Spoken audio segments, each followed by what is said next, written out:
Blog Talk Radio. Boa noite, meus amigos. Estamos aqui outra vez. Vamos começar aqui com uma mensagem que, aliás, eu reproduzi no meu site, que foi uma circular do Blog Talk Radio, uma circular passada pelo Alan Levi, que é o Chief Executive Officer do Blog Talk Radio. Uma mensagem muito simpática, que diz o seguinte, eu vou ler só 2 parágrafos aqui. We air shows dedicated to the most popular TV show of all time, American Idol. We air shows hosted by top bloggers covering politics on the right, left, and center. We air sport shows and marketing shows, etc. But as I write this post, the top show on Blog Talk Radio is hosted by Brazilian political philosopher Olavo de Carvalho. Here is the link to his show, but it really won't do any good unless you speak Portuguese. You see, while on air, Olavo doesn't utter a single word of English. E assim vai. Então, eu queria aqui agradecer. Thank you very much, Alan. And sorry, it was not my intention to exclude the English-speaking listeners. Any messages sent in English are welcome and will be answered in English. Not in good English, but in something I believe it's English. I am deeply grateful to Blog Talk Radio and to this generous country where I feel at home as I felt in my own country. Blog Talk Radio is a great idea and it is destined to growing success from day to day, I hope. I love Blog Talk Radio. From the deep of my heart I say thank you, Alan, and thank you all from Blog Talk Radio. And now let's go back to Portuguese. Espero que você... Mas, peraí, go back to Portuguese, coisíssima nenhuma. Tem aqui uma outra mensagem que foi publicada no site Lagos Forum.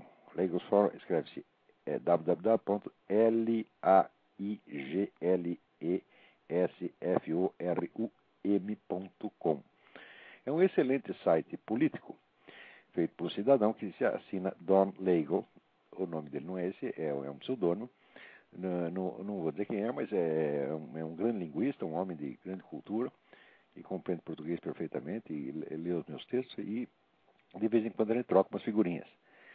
E como ele havia feito um esforço para divulgar os meus artigos, sobretudo aqueles que são de interesse maior para a atualidade política americana, eu escrevi um bilhetinho para ele agradecendo e dizendo que depois de observar ter estudado a questão da influência da mídia americana na formulação da política exterior americana desde o tempo da Guerra do Vietnã até agora, eu tinha chegado à conclusão de que a grande mídia americana, o establishment da grande mídia americana, era uma organização criminosa dedicada a destruir o país e a promover a glória de seus inimigos.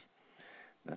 Então eu mandei isto para ele, dizendo que estava muito preocupado porque eu vi o que a aliança entre comunistas e falsos conservadores, falsos direitistas fez no Brasil, e que eu estava horrorizado ante a perspectiva de que o mesmo acontecesse aqui. Porque, afinal de contas, o que acontece no Brasil não afeta em nada, exceto para nós brasileiros. Mas o que acontece aqui afeta o resto do mundo.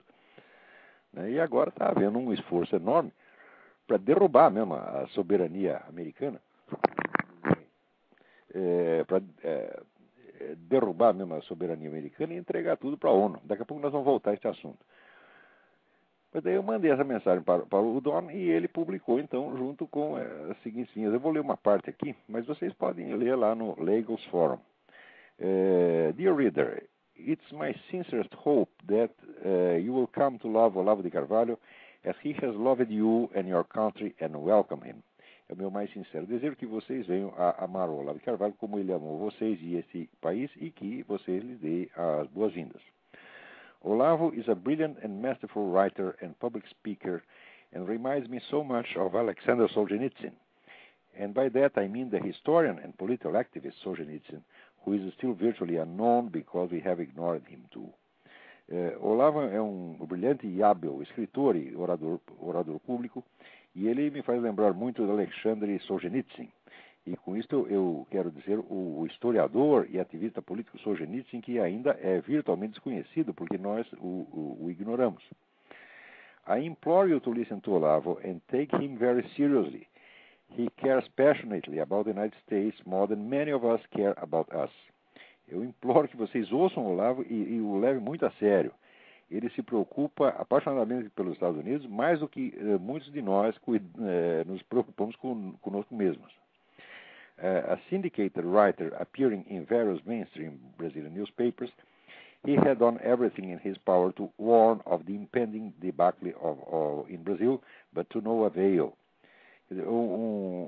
Colunista que é publicado em vários jornais da grande mídia brasileira, ele fez tudo o que podia para avisar quanto ao iminente debacle no Brasil, mas não adiantou nada. Now he is here and is attempting to play the catcher in the rye in his adopted country as well. The last best hope of mankind on earth. Agora ele está aqui, está tentando fazer o apanhador no campo de centeio. Essa é uma alusão ao livro do J.D. Salinger, que eu li na minha juventude e adorei naquela época. Não sei como gostaria hoje, mas agora, então o Olavo está fazendo aqui o Catcher in the Rye no seu país de adoção também, que é a última e melhor esperança da humanidade na Terra. I believe I know exactly how he feels because I sense that 12 o'clock is quickly approaching here as well as so much remains to be done. Yet for many it is Mardi Gras today, but tomorrow perhaps slavery for all. Eu acredito que eu sei exatamente como ele sente, porque eu percebo que a hora do meio-dia, quer dizer, a hora decisiva, a hora da decisão está rapidamente se aproximando e que ainda resta tanto por fazer. E, no entanto, para muitos aqui é terça-feira de carnaval. Mas amanhã talvez será escravidão para todos. Imagine if Ted Kennedy and Nancy Pelosi were given unlimited power here. That is comparable to the situation in Brazil today. The far-left President Lula has almost total power over the press, the legislature, and the military. He has tacitly approved the presence of the FARC in that country and treats these narco-terrorists, enemies of freedom, as friends and allies. Hugo Chávez is also one of his closest allies. E imagine se Ted Kennedy e a Nancy Pelosi obtivessem poder limitado aqui. Isso é comparável à situação no Brasil. O presidente de extrema-esquerda, Lula, tem poder quase total sobre a imprensa, a legislatura e os militares. E ele aprova tacitamente a presença das FARC naquele país e trata esses narcoterroristas, inimigos da liberdade, como amigos e aliados. Hugo Chávez é também um de seus mais próximos aliados. For the most part, the cowed Brazilian press no longer dares to print Olavo de Carvalho's columns. Na maior parte, a imprensa acovardada do Brasil não ousa mais publicar as colunas do Olavo de Carvalho. A few years ago, this dreadful situation was unthinkable. But Brazil ignored Olavo's wide admonitions and partied on. So did most of the rest of South America. And so one day the lights went out. O Brasil ignorou as sábias advertências do Olavo e ficou festejando. Assim fez o resto da América Latina. E assim, um dia, as luzes se apagaram. Let us do everything in our power to avoid making the same mistake here. If we take that misstep, I believe Reagan's prophetic words will come true, and we will take the first step into 1,000 years of darkness. God grant us wisdom. Façamos tudo o que está em nosso poder para evitar cometer o mesmo erro aqui. Se cometermos esse erro, acredito que as palavras proféticas de Ronald Reagan vão se tornar verdadeiras. E nós vamos dar o primeiro passo em direção a 1000 anos de escuridão. Que Deus nos dê sabedoria. Muito bem. Thank you very much, Don. Thank you for your kind words, and God bless you, not only for your words, but for your patriotism and your courage. And let's go back to Portuguese. Muito bem. Vamos ver o que está acontecendo aqui. Olha, a semana passada eu estava falando a respeito desse pessoal do PT, que há muitos anos está perfeitamente informado a respeito da ingerência das Farc nos assuntos nacionais, ingerência criminosa. Quer dizer, as Farc, primeiro, as Farc são os grandes distribuidores de cocaína no Brasil. Aquela quantidade que o Fernandinho Merabar mencionou, que ele trazia naquela época já 200 toneladas de cocaína por ano, é suficiente para endoidar o país inteiro. Tá certo? Isso está sendo descarregado anualmente no mercado brasileiro pelas Farc. Né? Então, primeiro, eles sabem perfeitamente disso. Segundo, eles sabem que o pessoal das Farc está treinando a turma do PCC e do Comando Vermelho para sequestros, assaltos, etc, etc. E sabem também que o pessoal da Farc está treinando a turminha do MST para operações de guerrilha. O governo sabe tudo isso. Tanto sabe, pode alegar que não sabe, mas olha aqui, isso aqui saiu no site do Ministério das Relações Exteriores, www.mre.gov.br. Saiu a notícia do Correio Brasiliense, que diz o seguinte: a presença do grupo guerrilheiro colombiano Forças Armadas Revolucionárias da Colômbia, FARC, no Brasil, não se restringe hoje apenas à montagem de bases estratégicas para o tráfico de drogas e armas na selva amazônica. As ações das Farc incluem o treinamento de criminosos e líderes de movimentos sociais, entre eles, como se houvesse alguma diferença. Criminoso e líder de movimento social é tudo a mesma coisa. Isso é tudo narcotraficante, ladrão, assassino, contrabandista, filho da puta. É isso que eles são, porra. Muito bem. Inclui o treinamento de criminosos e líderes de movimentos sociais, entre eles o Movimento dos Trabalhadores Sem Terra, MST. Os centros estão montados estrategicamente na fronteira do Brasil com o Paraguai. Relatórios sigilosos em poder de autoridades brasileiras e paraguaias. Note bem, isto saiu no site do Ministério das Relações Exteriores, que diz que está em poder deles mesmos. Relatórios sigilosos que registram a ocorrência de pelo menos 3 cursos sobre técnica de guerrilha destinados a brasileiros. A escolha da região de Pindotiporã pelas Farc não é aleatória. O local vem sendo usado há pelo menos 2 anos como ponto estratégico para o tráfico de maconha, cocaína e armas. É a mesma coisa do tempo do Fernandinho Beiramar. Daí ainda diz aqui, os levantamentos do Serviço de Inteligência Externa da Secretaria Nacional de Drogas, Paraguai, revelam que um dos locais utilizados como centro de treinamento das Farc no Paraguai é a fazenda do brasileiro Dioclésio Festa. O nome do cara é significativo, porque tudo isso é festa, né? Agora, de vez em quando o governo sai aí querendo mostrar serviço, nós prendemos não sei quanto corrupto, prendemos narcotraficante. A pergunta é, prendeu alguém das Farc? Tem alguém das Farc na cadeia? Não tem um, porque quando vai parar um que esteja ligado ao Farc, ao Almiro, ou a qualquer dessas outras organizações criminosas que fazem parte do Foro de São Paulo e que são sócias do PT, o que faz? O PT se mobiliza imediatamente para tirar os caras da cadeia, como fez com os sequestradores do Abílio Diniz, como fez com os sequestradores do Washington Oliveto e como fez agora com esse seu Olivério Medina, tá certo? Que se diz padre. Padre é a puta que eu pariu, não é padre coisíssima nenhuma. E pior é o seguinte, que até o pessoal da igreja fica apoiando o cara, ainda sabendo que ele está usurpando, tá certo? O título de padre Olivério Medina, se faz de padre, falso padre, porra! Até onde vai ter quanta baixeza, quanta covardia, quanta acomodação perante essa gente, isso aqui merece todo o nosso desprezo, não merece nem ser odiado, merece ser desprezado, porque tudo isso é mosquito, esses caras são um monte de cocôzinho, eles só impressionam pelo volume, tá certo? Porque se você juntar 10 trilhões de moscas fazendo cocô ao mesmo tempo, você produz o PT. Foi assim que a origem do PT foi essa. Né? Dizem que se originou no movimento do ABC. Não, foi cocô de mosca que juntou tanto que começou a falar.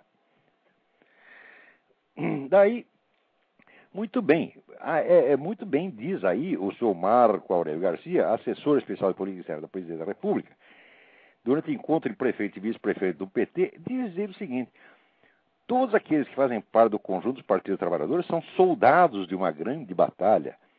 Tá certo? Daí dizendo, no passado algumas gerações lutaram muito solitariamente e hoje nós vivemos algo fantástico, que é um governo presidido por um operário e que desencadeou na América Latina um movimento que levou ao poder diversas forças progressistas. Olha, isso é quase tão bonito quanto aquele discurso do Lula, que acho que 15 de, não lembro se junho ou julho de, quando foi 2005, que eu comentei no artigo do Diário do Comércio, no qual ele confessa como funciona o Foro de São Paulo, confessa que é uma organização oculta, clandestina, que eles disfarçam o que faz, confessa que tomava decisões secretas, já que o presidente da República tomava decisões secretas junto com o Hugo Chávez e Fidel Castro, essa putada toda, tá certo? Quer dizer, governava o Brasil sem dar satisfação aos brasileiros, dando satisfação só para os amiguinhos dele. Agora, diz o Marco Aurélio Garcia, que de fato foi o PT que desencadeou na América Latina um movimento que levou ao poder diversas que são forças progressistas. Forças progressistas eles não são progressistas, quer dizer que vai para o lado do progresso. Quer dizer, isso não é uma denominação objetiva, isso é apenas autoelogio, né? É progresso da merda, entendeu? Isso aqui é. Muito bem. Agora,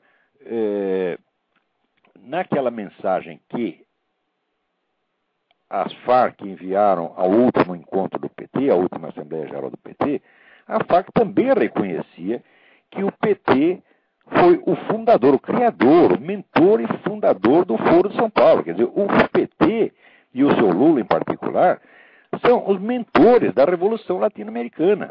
Tá certo? Agora, para aí você ver como o Sr. George Bush está enganado de pensar que o Lula é o grande amigo dos Estados Unidos e que o Lula vai ajudar a parar, né, o Hugo Chávez, ajudar a amortecer essa ascensão do Chávez na América Latina. Vai ajudar coisíssima nenhuma. Vejam aqui, né? Aqui está publicado lá Nación. Menciona uma notícia do Globo que eu não li, mas ele diz aqui: o Diário Brasileiro, o Globo, indicou que apesar da disputa de liderança regional que propõe a Venezuela, o comércio e os investimentos justificam o interesse do Brasil pelo país vizinho. Ainda que se levantem vozes, especialmente na oposição, que pedem que o Brasil mantenha a distância de Caracas, os números mostram, no entanto, que a relação do Brasil com a Venezuela, especialmente no terreno comercial, está em plena expansão. Veja que coisa. Quer dizer, são dados daqui, da Câmara de Comércio Brasil-Venezuela. Quer dizer, que apesar de o Bush contar com que esse programa do etanol, não sei o que, ia afastar o Brasil da Venezuela, vai afastar coisíssima nenhuma. Hugo Chávez continua presente no Brasil. Hugo Chávez e Lula são a mesma pessoa, entendeu? Só você olha para um lado, parece um, do outro parece outro. Mas são a mesmíssima pessoa. Né? E o Chávez, então, está presente não só no Brasil, como continua dando palpite em tudo quanto é lugar. Quer dizer, ele já está moldando até o nosso carnaval, já usou o carnaval como instrumento de propaganda da revoluçãozinha dele. Né? Agora, na Bolívia, já comprou, o governo venezuelano comprou um semanário, comprou uma revista lá, que está publicando agora uma revista semanal que o pessoal, talvez o público nem saiba, mas é propaganda venezuelana. E assim por diante, está metendo o bedelho em tudo. Agora, veja, nessa mesma semana saiu aqui uma mensagem muitíssimo interessante, que me foi enviada aqui pelo Carlos Granier, mas é assinada pelo irmão dele, Marcel Granier, que é o presidente da RCTV, aquele canal de TV venezuelana que o Hugo Chávez quer fechar. Então diz aqui: as mostras de força, dignidade e inteireza que deram aos trabalhadores da RCTV e suas famílias nesses difíceis momentos me enchem de admiração e estima. É por eles e pela Venezuela, cidadão presidente, é uma mensagem dirigida ao Hugo Chávez, que continuamos firmes na nossa decisão de fazer com que se respeite o nosso direito de continuar operando, continuar funcionando. Na RCTV, há quase 3.000 pessoas que têm o direito de continuar trabalhando na mesma empresa onde escolheram trabalhar durante tantos anos. E há mais de 5.000 trabalhadores indiretos que têm direito a continuar em seu trabalho e seus negócios. Então quer dizer que o Hugo Chávez ele vai pôr na rua essas 8.000 pessoas porque ele quer fazer mais uma TV estatal, TV para puxar o saco dele. Quer dizer, é impressionante. Né? Daí prossegue aqui a mensagem. O senhor já tem o controle total da Assembleia Nacional. Não contente com isso, conseguiu que esse organismo lhe outorgasse poderes ilimitados para legislar e reformar a Constituição. O Poder Judicial está submetido constantemente à intimidação e à pressão do seu governo. Né? E hoje se busca, então, fechar o canal mais antigo de televisão venezuelana. Quer dizer, o negócio assim é uma calamidade. Como é que se deixou esse sujeito chegar lá? Agora, quem fez isso? Quem fez isso foi o Foro de São Paulo e foi o Lula, porra. Quer dizer, vai dizer que, existem... Isso é enganação, pô. A esquerda vive enganando as pessoas. Ela mesmo faz o crime, ela mesmo assume o outro lado, faz propaganda contra. Vocês vão ver daqui a pouco como é que funciona isso. Quer dizer, esse negócio de dizer a esquerda está dividida, isso aí era como o conflito sino-soviético. Isso é para enganar a trouxa. Faz de conta que está brigando, tá certo? Só para você ficar desguarnecido. Mas no fundo eles estão de pleno acordo. E Lula e Chávez é como é o conflito sino-soviético, é no soviético e China. Não teve conflito nenhum. Né? faziam de conta que estavam brigando, mas tudo briga de comadre. Na hora H eles estão juntos contra você. E aqui, eu não sei se o governo americano está realmente enganado quanto ao Brasil, ou se faz de conta que está enganado, porque está interessado, porque o presidente estaria interessado na integração latino-americana, porque ele, como um membro do CFR, tá certo? Ele também está interessado na tal da Comunidade Norte-Americana, né? Que é a liquidação total da soberania norte-americana e a dissolução numa unidade que se chamaria a Comunidade Norte-Americana, que juntaria o México, o Canadá e os Estados Unidos. Agora, vocês viram que coisa impressionante. O porta-voz da Casa Branca, Tony Snow, disse que a comunidade norte-americana é um mito. Mas que cara de pau! Mas que imensa cara de pau! Quer dizer, os documentos oficiais do negócio já acordo assinado entre o próprio George Bush, tá certo? O presidente Fox do México e o primeiro-ministro do Canadá, Paul Martin, assinado já 2 anos atrás, já tem documentos assinados, isso aí já existem milhões e milhões de documentos comprovando que isso já está em andamento, e o cara vai dizer que é um mito. E daí imediatamente aparece, a imprensa puxa saco, né? Aqui um tal de Philip Dine, escrevendo no St. Louis Post-Dispatch, afirma que a comunidade norte-americana é baseada num rumores da internet, e que tem os poucos grãos de verdade que levaram pessoas a uma conclusão sem fundamento. Ora, como conclusão sem fundamento, isso não é um raciocínio, isso é um fato. Quer dizer, os documentos atestam que a coisa já está decidida. Quer dizer, já está decidida, já está em avançadíssima fase de implantação, tá certo? E agora, dificilmente isso vai voltar atrás. Você verá agora, por exemplo, quer dizer, não é só isso. Quer dizer, você tem a comunidade norte-americana, você tem o Tratado da Lei do Mar, que está sendo imposto pela ONU, e que vai praticamente tirar a soberania dos Estados Unidos sobre a sua própria área marítima. Tá certo? E você tem essa lei da anistia para os ilegais, que vai fazer um rombo aqui no território americano. Isso aqui vai virar casa de mãe Joana, onde pode entrar cada um. Quer dizer, isso aí é para acabar. Agora, parece que o presidente Bush, que todo mundo diz que é direitista, nacionalista, etc., ele está trabalhando exatamente para o contrário. Ele está querendo acabar tudo, porque ele é a favor desse negócio da anistia para os ilegais, ele é a favor da comunidade norte-americana, tá certo? E parece que ele é a favor do Tratado da Lei do Mar. Quer dizer, o que mais falta? Você, com esses 3 itens, você acabou com a soberania norte-americana. Vocês, por favor, deem uma olhada no site Accuracy in Media, né? E procurem lá o artigo a respeito, escrito pelo meu amigo Cliff Kincaid. Tá? O Cliff Kincaid é um dos jornalistas americanos mais bem informados, mais sérios, mais honestos, corajosos. O sujeito fala as coisas na lata mesmo, né? Inclusive tem um debate com o presidente do New York Times, né, que ele botou o sujeito abaixo de merda, tá entendendo? Quer dizer, falou lá um monte de coisa, o cara não tinha resposta. No fim, foi que nem aquele debate meu com o João Pedro Stedler. O cara saiu batendo pezinho, dizendo, se eu soubesse que ia se tratar assim, não vinha aqui. Né? Então, procurem no Accuracy in Media, é o aim.com.org. Bom, se não for .com, é .org. AIM, Accuracy in Media. E procura o artigo Last Stand for American Sovereignty, Cliff Kincaid. Leiam isso e vocês vão ver como essa identificação que o pessoal da esquerda brasileira faz aí entre o poder globalista e os interesses da nação norte-americana é uma mentira cínica.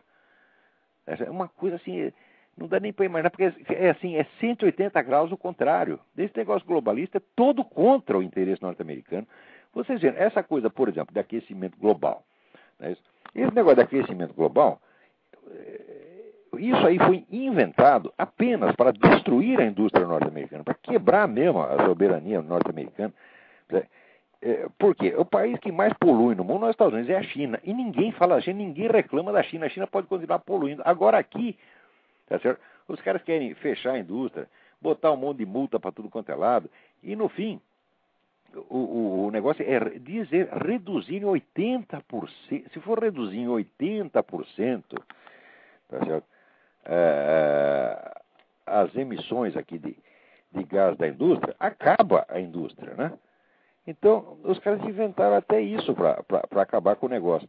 E quem é que está fazendo isso? É Al Gore, que foi vice-presidente da República, é George Soros, e assim por diante, essas fundações, Rockefeller, etc. E esse pessoal quer acabar com os Estados Unidos. Quer dizer, eles não representam o interesse americano de maneira nenhuma, eles estão contra os Estados Unidos. Tá certo? Eles estão tão contra os Estados Unidos quanto ontem estavam contra os Estados Unidos, o Hitler e o fascismo europeu todo. Ora, agora também quem está contra é esse Jimmy Carter.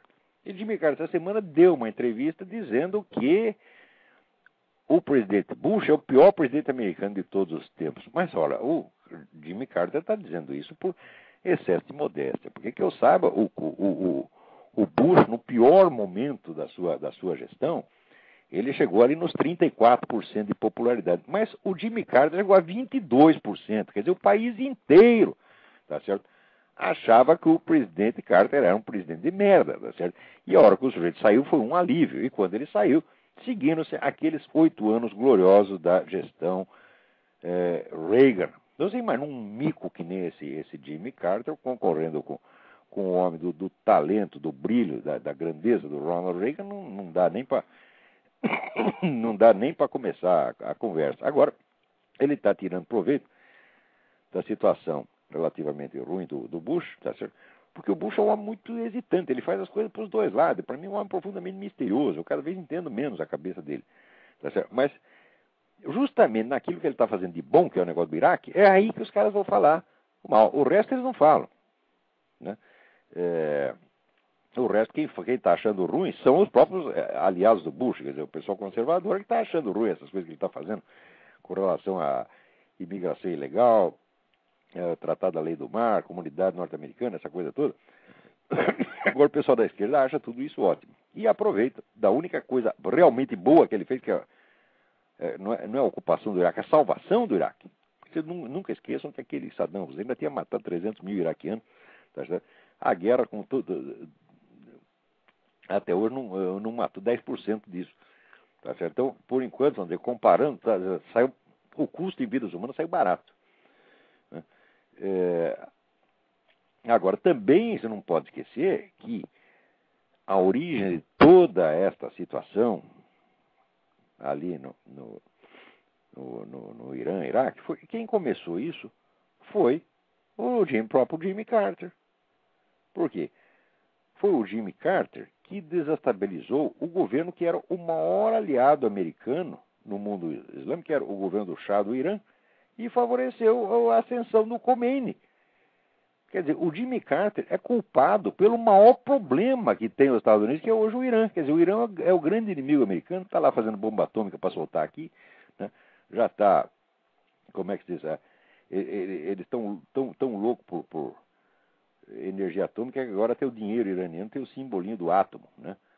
Quer dizer, que eles pretendem ganhar dinheiro explodindo os Estados Unidos. Então, quem criou essa situação foi o Jimmy Carter. Tá certo? O Jimmy Carter é um sujeito que tinha que ser, vamos dizer, denunciado e exposto à vergonha, porque ele foi o pior presidente americano. Não há comparação. George Bush, por pior que seja, não chega aos pés. George Bush não criou um problema desse, não criou um inimigo deste tamanho, tá certo? Quer dizer, ele não vai lá e desestabiliza um governo aliado para colocar um governo inimigo. O cara que faz isso, o presidente que faz isso, tinha que ser fuzilado, pô. Oh, meu Deus do céu. Peraí, tem gente na linha aí. Vamos ver quem está na linha. Gustavo? Eu? Tá me ouvindo? Estou perfeitamente. Quem é? Tudo bom. Aqui é Marcos de Porto Alegre que tá falando. Oi, tudo bem? Tudo bem, o senhor? Tudo certinho. Não, o seguinte, bom, eu não estou acompanhando o programa aí porque eu não consigo conectar a internet, né? Ao vivo no Talk Radio, né? Não, eu não sou contrato do Yuri lá, eu não sou cliente da Microsoft. Depois você ouve a gravação. Vamos lá.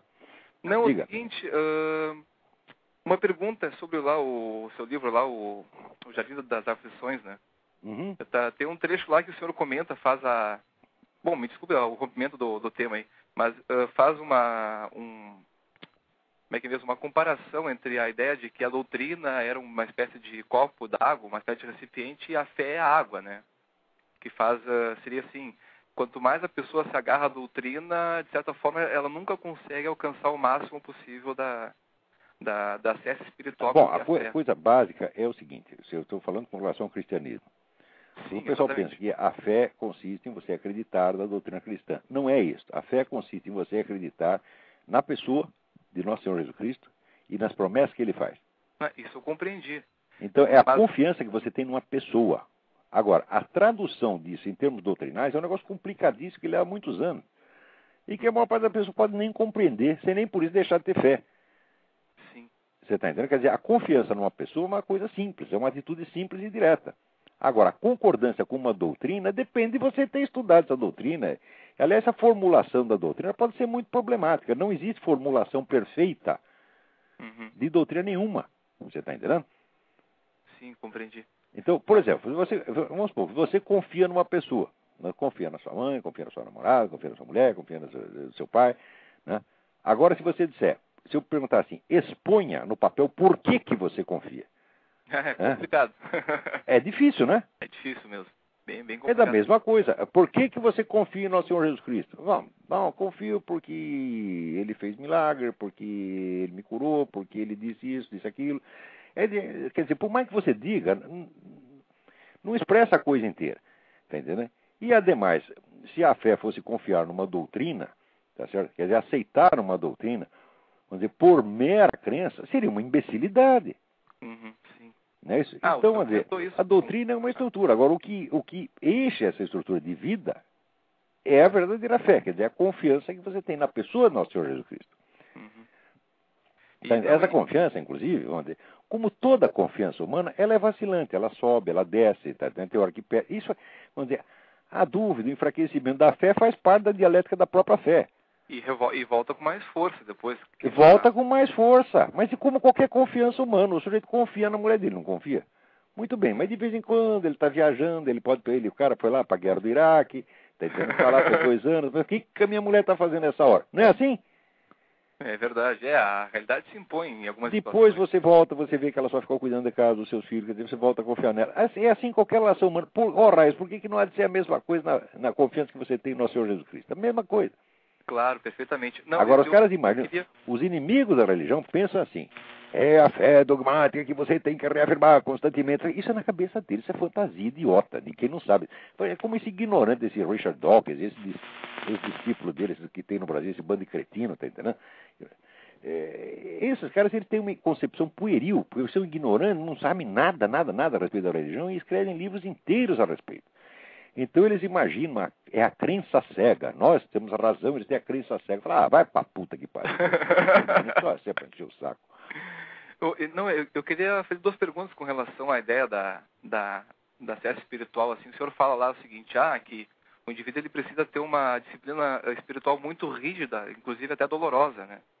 E daí o senhor fala de uma autoconsciência de um núcleo do espírito humano no qual constitui a personalidade humana, que seria, no caso, o motor da história, de certa forma, né? Então, eu queria fazer 2 perguntas para o senhor, assim. O que consistiria esse local no qual se desenvolve a autoconsciência e a personalidade? E outra, essa questão da autoconsciência é a questão básica do ser humano. A autoconsciência consiste em você contar para você a sua própria história honestamente. Tá certo? Esse que é o sentido do exame de consciência cristão, que é uma coisa que você tem que fazer todos os dias. Se você não faz... Né? Veja, o meu falecido amigo, quase meu guru, o Ronald Alfredo César Miller, dizia que você crescer, você se desenvolver sem você revisar constantemente as suas atitudes interiores, até você se candidatar a uma neurose, porque você perde o fio da sinceridade, tá entendendo? Quer dizer, muitas forças em torno de nós nos impelem, vamos dizer, a mentir, a trapacear, a representar papéis, às vezes até por uma habilidade, você não quer desgostar uma pessoa, e aquilo vai criando uma marca de falsidade, vai impregna um pouquinho de falsidade aqui, outro pouquinho, daqui a pouco você não sabe mais quem é você. Então é por isso que todo dia você tem que examinar e ver o que você fez, por que fez, você está entendendo? E você tem que recuperar, no meio dos vários papéis que você desempenhou, você tem que recuperar a sua própria voz, para você poder falar com a sua própria voz para o próprio Deus. Sim. Você está entendendo? Ainda mais um mundo complexo como o de hoje, né?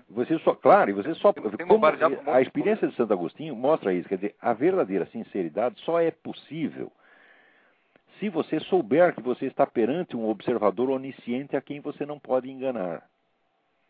Porque se for, vamos dizer, apenas sinceridade para apenas os seres humanos, você sabe que você não pode falar do mesmo jeito para a sua mulher, para a sua filha, para o vizinho, para o seu inimigo. Você tem uma linguagem para cada um.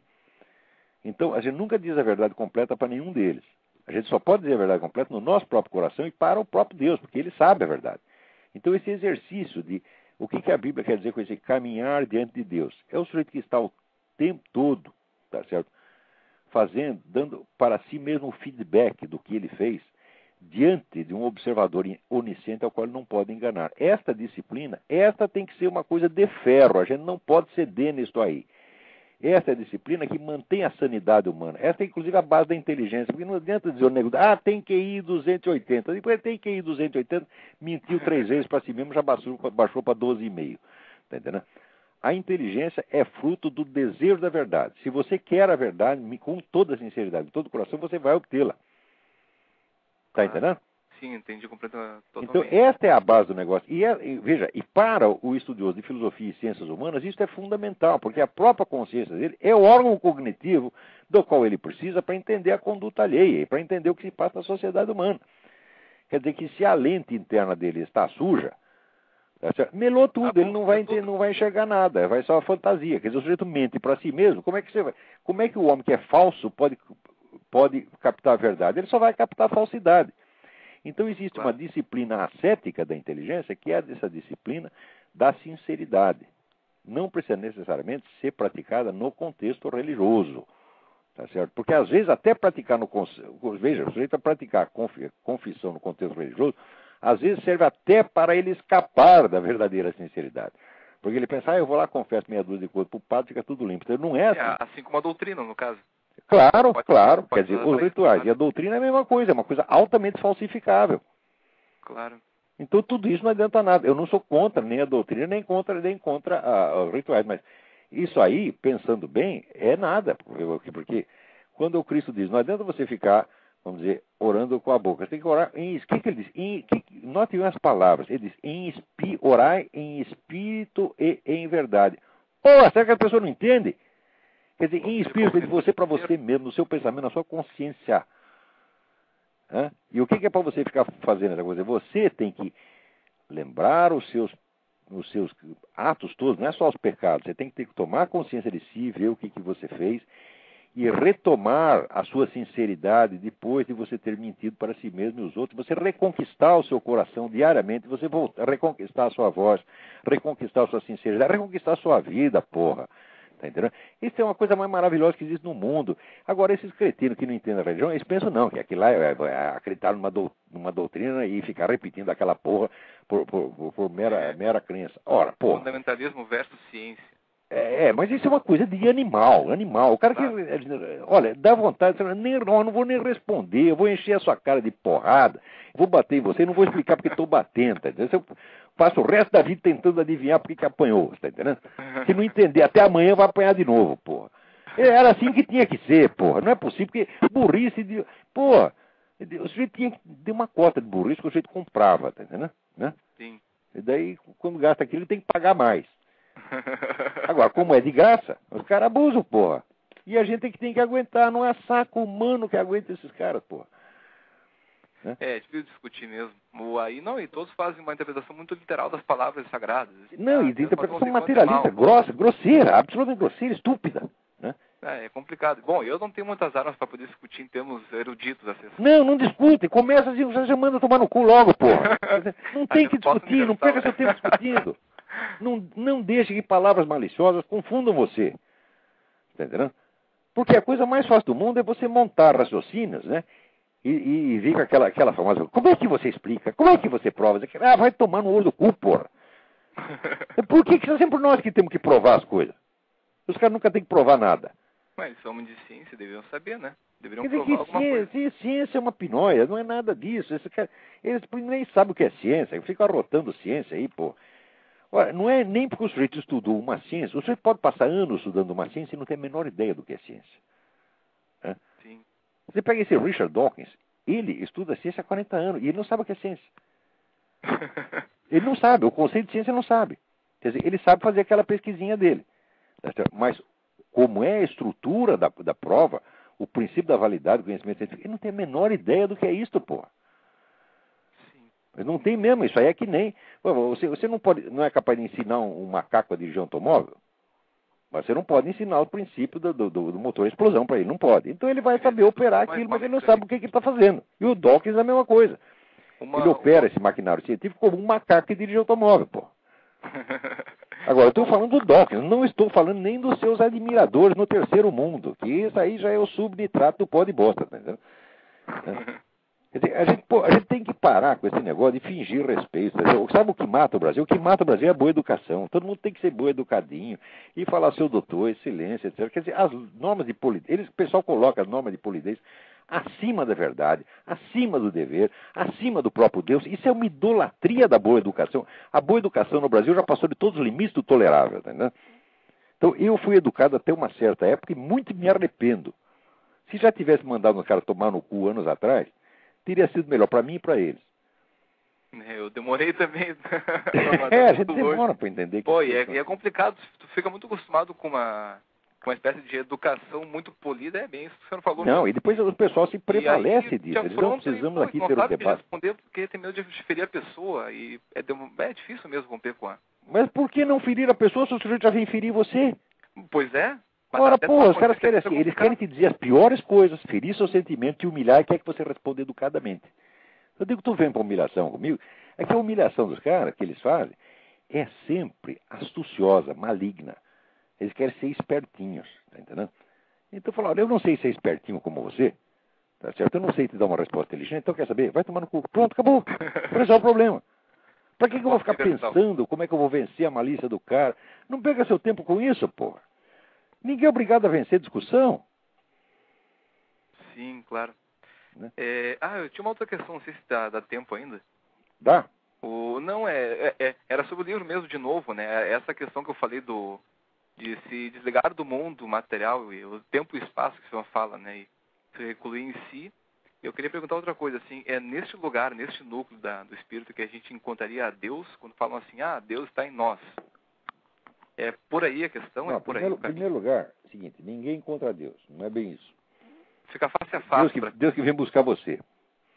Deus não está dentro de você, nem fora, você está entendendo? Assim como uma pessoa também não está dentro nem fora, está entendendo? Você vai perceber Deus pela ação que Ele faz na sua vida.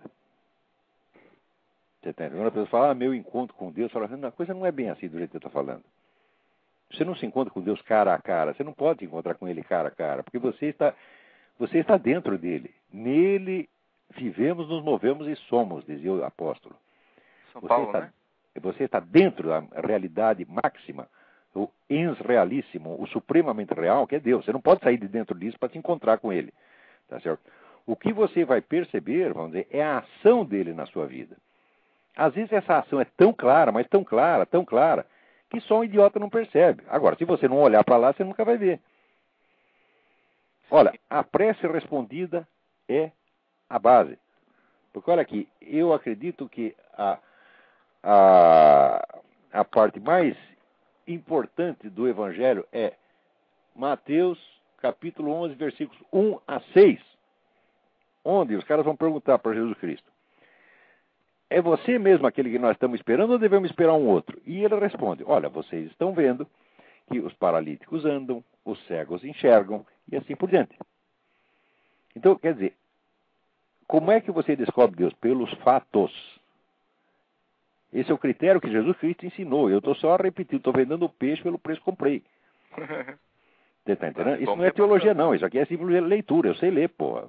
Eu sei ler o que está escrito. Quer dizer, se ele mesmo explica, né, aonde está, né, aonde que você tem que olhar para você tirar a sua dúvida, então por que eu deveria fazer de outra maneira? Compreendi. Entendeu? Entendi, sim. Muito bem, agora... Oi, fala. Só que agora não tenho mais tempo, porque eu tenho mais outros assuntos aqui para esta semana. Não, eu estou com um bom tempo, estou ligando aqui do mais longe possível dos Estados Unidos, né? Então, não, ligue... Tô quase no Uruguai, né? Bom, ligue novamente. Não, Nós só temos mais 10 minutos aqui, eu ainda preciso um monte de assunto aqui que eu preciso falar. Tá bom, Olavo, parabéns pelo trabalho. Obrigado pela colaboração. Hein? Boa sorte. Abração. Abração, tchau, tchau. Tchau, tchau. Agora, vejam aqui. Eu publiquei essa semana esse artigo sobre esse picareta-mor do Al Gore, né, e esse movimento dele, né, ele e Xuxa. Sabe que são os maiores climatologistas do universo, Al Gore e Xuxa. Né, com eles ninguém pode. Agora, essa semana o meteorologista Audie Hour, né, numa declaração feita na Inglaterra, disse o seguinte, olha que coisa, ele disse, o vapor de água é responsável por 95% do efeito estufa. Os outros gases que contribuem para o efeito estufa, dióxido de carbono, metano, dióxido de nitrogênio e vários outros, contribuem com apenas 5% deste efeito. É verdade que nesses 5%, o dióxido de carbono é o maior, é o que contribui mais, com 3,6%. Agora, acontece que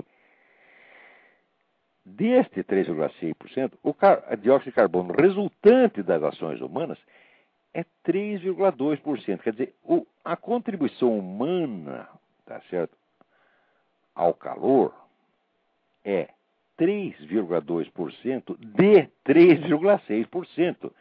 Tá certo? Ou seja, é 0,12% dos gases do efeito estufa. Isso é literalmente nada.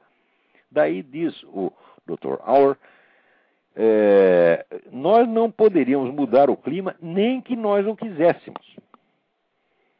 E diz ele, isso deveria encerrar a discussão. E deve mesmo, tem que tapar a boca desse filho da puta todo. Tá certo? E vocês que estão aí no Brasil, tem que chegar lá no Banco Itaú, chegar no seu Setúbal. Olha, você fica gastando seu dinheiro com esse picaretão do Al Gore. Tá certo? Vê se promove uma coisa melhor, porque você já deu dinheiro aí pro Frei Beto, deu dinheiro pro Al Gore. Você não tem uma coisinha melhor para gastar o seu dinheiro, não? Que porcaria é essa? Né? Quer dizer, claro, o dinheiro é dele, pode gastar no que ele quiser, tá certo? Mas isso aí só pode fazer mal para a humanidade, porra. Agora, os caras vão brincar de salvador do planeta. Olha, eu acho que a última vez que eu salvei o planeta, eu acho que eu tinha uns 4 anos de idade. Nessa época, eu talvez pensasse em salvar o planeta, né? Agora, quer dizer, o sujeito está supondo que não apenas nós estamos alterando o equilíbrio cósmico, mas que nós podemos recolocá-lo no lugar. Mas isso é um delírio de onipotência tão absurdo, tá certo? Que era para internar o nego na mesma hora. Né? Agora, já que nós estamos falando disso, né, tem aqui um rapaz que me escreve, peraí, eu tenho que achar o e-mail dele. Está aqui.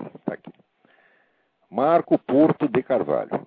Diz, grave erro é comparar a teoria da evolução com a da origem humana do aquecimento global, e o senhor sabe disso. A primeira vem há 140 anos sendo confirmada pelas pesquisas realizadas, inclusive a genética, e é aceita por 99% da comunidade científica. A segunda, sim, é política e tem oposição de grande parte dos cientistas. Marco Porto de Carvalho, você está redondamente enganado. Você leia o livro do Alistair McGrath. McGrath escreve-se MC pequenininho, G-R-A-T-H. Alistair McGrath, ele escreveu 2 livros. The Dawkins Delusion, que é a resposta a God Delusion do Richard Dawkins, e Dawkins God, o Deus de Dawkins. Nesses livros, ele dá as últimas pesquisas feitas a isso. A divisão entre os cientistas está na base de entre 40% e 50%. Tem pelo menos 40% dos cientistas não aceitam a teoria da evolução. Só que este dado não sai por aí, porque a mídia popular é 100% evolucionista. Tá certo? Tem gente de primeiríssimo plano. O primeiro, vamos dizer, o príncipe dos anti-evolucionistas era o prêmio Nobel de Biologia, Jean Rostand, que ele sempre fez uma gozação com a teoria da evolução. E assim como ele, tem inumeráveis outros. Agora, se você pega um sujeito que está cheio de PhDs, né? E tão logo ele fala uma palavra contra a teoria da evolução, você nega o estatuto profissional dele, então aí não vale, aí atrapassa. Mas é exatamente isso que faz, é isso que a mídia faz. E tem gente como você que acredita que 99% da comunidade científica aceita teoria da evolução. Isso é simplesmente mentira. E vender essa mentira você comprou. Tá certo? Agora, eu pessoalmente, eu não sei se houve evolução ou se não houve. Tá certo? Eu sei o seguinte, que tudo que eu leio a respeito me parece altamente persuasivo. Quando eu leio evolucionista, parece ter razão. Daí eu leio o anti-evolucionista, também parece ter razão. E o simples fato de ser assim, já significa que é uma pretensão criminosa você querer encerrar o debate. Dizer, não pode ter mais debate, nós já temos consenso. Você tem consenso de metade, pô, a outra metade está contra. Tá certo? Agora, se vocês não deixam os caras falar, bom, então daí dá a impressão que está 100% a favor. Quer dizer, o que eles têm demitido de gente aqui porque atacou a teoria da evolução é uma grandeza. Eles não querem que ninguém fale. Quer dizer, eles estão vivendo com o negócio. O barco está furado, está vazando para tudo quanto é lado. E querem, então, varrer a poeira para baixo do tapete, querem sumir com a coisa. Pô, isso aí não. Quer dizer, os evolucionistas têm feito tanta fraude. A fraude começou no dia seguinte. Tá certo? Darwin, que eu saiba, nunca fez fraude nenhuma. Tá certo? Mas, note bem, leia direitinho Darwin. A pessoa lê a teoria da evolução, mas não lê a origem das espécies. Eu li a origem das espécies quando eu tinha 16 para 17 anos e voltei novamente, de vez em quando, a ler um pedaço. Ele diz claramente que não há provas da teoria dele. Ele espera que as provas surjam no futuro, mas ele diz que não há prova nenhuma. Tá certo? Há apenas indícios. Bom, indícios existem em favor de uma teoria, existem em favor da teoria da hipótese contrária. Tá certo? Então, até hoje, nós estamos no confronto de indícios. Há indícios de que sim e há indícios de que não. Qualquer pessoa honesta é obrigada a dizer isto, porque há elementos dos dois lados, porra. Não é uma brincadeira, não é que eu quero bancar o neutro brasileiro, adora ficar neutro para ele parecer superior. Eu digo, mas não, mas ali, até o momento, eu acho que os argumentos estão dando empate. Tá certo? E se não der empate, o simples de haver uma objeção torna essa objeção preciosa. Por quê? Porque ciência é a investigação das hipóteses contrárias, porra! Né? Sem isso não existe ciência. Agora o cara diz, não, nós já chegamos aqui a um consenso. Ora, e uma das coisas que eu acho engraçada nesse pessoal científico é ao mesmo tempo que eles defendem o método do Popper, no qual não pode haver verdades definitivas, porque qualquer teoria científica pode ser impugnada no dia seguinte, ao mesmo tempo que eles alegam isso, para mostrar como eles são tolerantes e racionais, na mesma hora eles exigem que você se ajoelhe perante a verdade definitiva que eles estão acabando de denunciar. Ora, porra! A gente precisa acabar com essa ilusão, tá certo, de que a ciência é uma coisa muito pura, de que eles são inteiramente racionais, eles estão sempre não têm interesses escusos em jogo. A própria origem da ciência moderna já foi uma empulhação. Eu já mencionei aqui para vocês, na origem da Royal Society, tá certo? Houve uma ocultação proposital de elementos místicos, esotéricos que estavam ali, ocultação proposital, quer dizer, todo o pessoal da Royal Society, os fundadores todos eram ocultistas, tá certo? E criaram uma pseudo-imagem, tá certo? De pura racionalidade para vender para trouxa. Até hoje tem trouxa comprando. Tá certo? Na verdade, se você estudar o meu livro, A Teoria dos Quatro Discursos, Aristóteles, você vai ver que a separação entre o raciocínio científico e o raciocínio pré-científico é absolutamente impossível sob todos os aspectos. Quer dizer, quando na evolução do estudo de alguma coisa, você partindo das percepções sensíveis, indo depois para a imaginação simbólica, pelo tratamento, vamos dizer, voluntarístico e retórico da coisa, depois para o dialético, até chegar na formulação lógico-científica, esta formulação, ela é sempre provisória, ela vai se dissolver em seguida. Não há conhecimento científico que não se dissolva em seguida, porque ciência não passa da estabilização provisória de uma certa área, tá certo? Na qual é possível a aplicação, vamos dizer, de um protocolo metodológico mais ou menos constante durante algum tempo. Tá certo? Depois a coisa dissolve e você necessita de outro nível de abordagem. Então, esse negócio de idolatrar a ciência, isso é uma babaquice. Vocês têm que parar com isso. Tá entendendo? Vamos lá. Tem alguém aí na linha aí. Alô? Alô? Quem está na linha aí? Alô? Alô? Olavo? Eu? Aqui é o Rodrigo do Rio de Janeiro.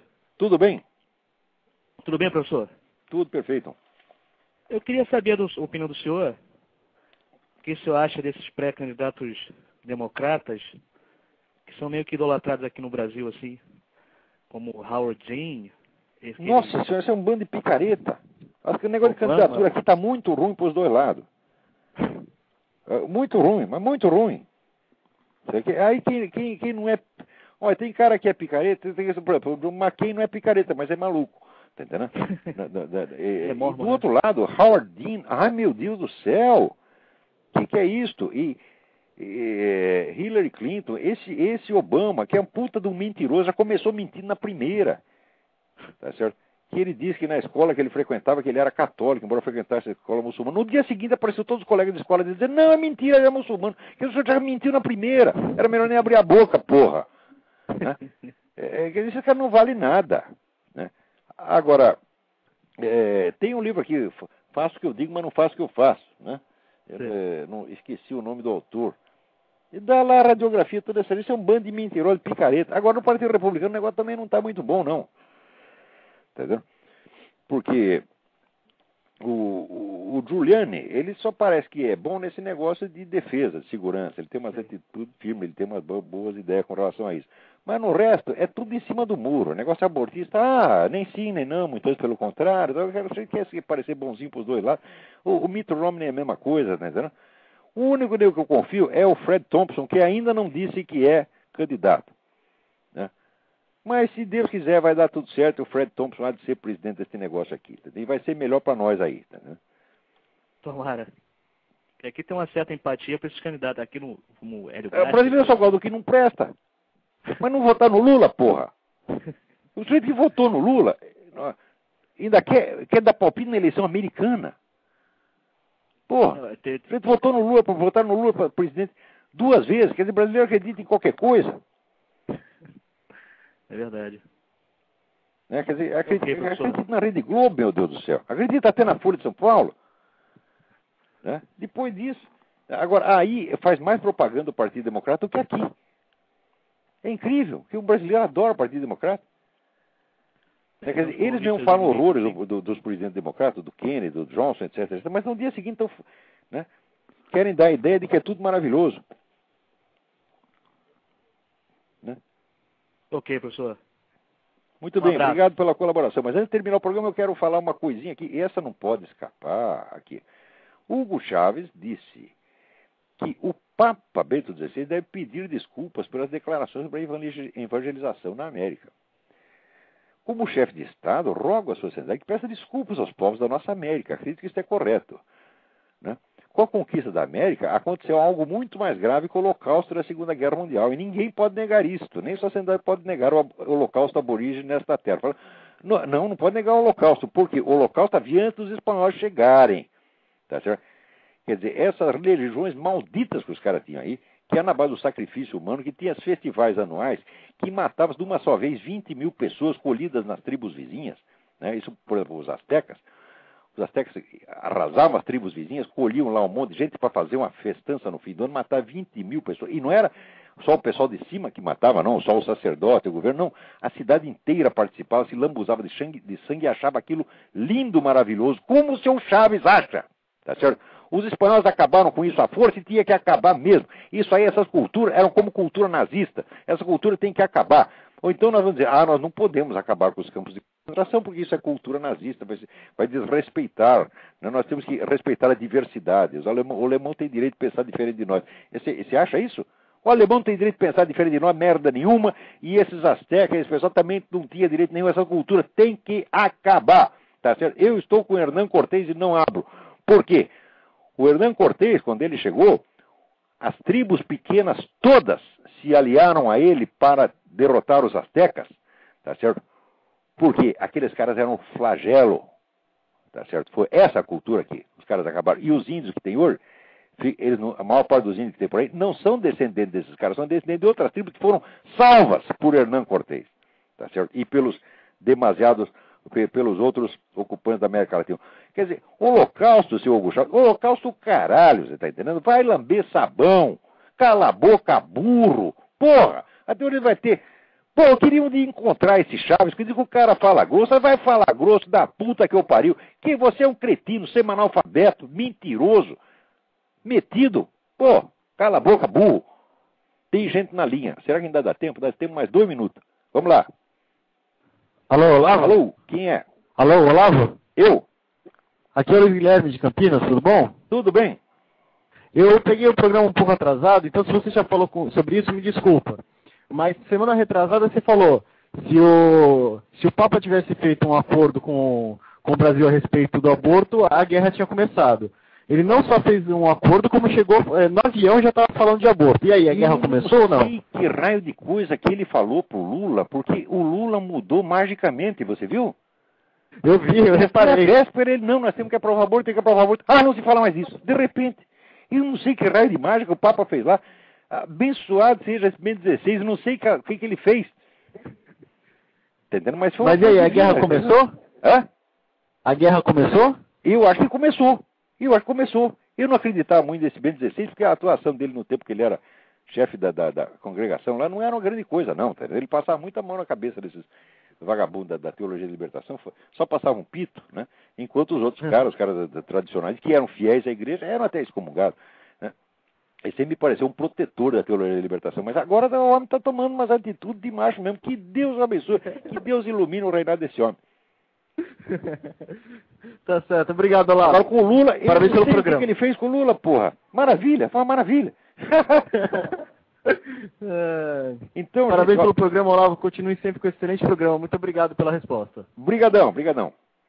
Então, bom, ainda tem mais tanta coisa aqui para falar. Puta vida, mas não vai dar mesmo, não vai dar. Então, acabou o nosso tempo. Né? Tem mais alguém na linha aí? Não, então tá. Então, muito obrigado a todos, tá certo? Muito obrigado ao Alan Levi pelas suas palavras bondosas. Muito obrigado ao Don Lagos. Né? E até a semana que vem, se Deus quiser.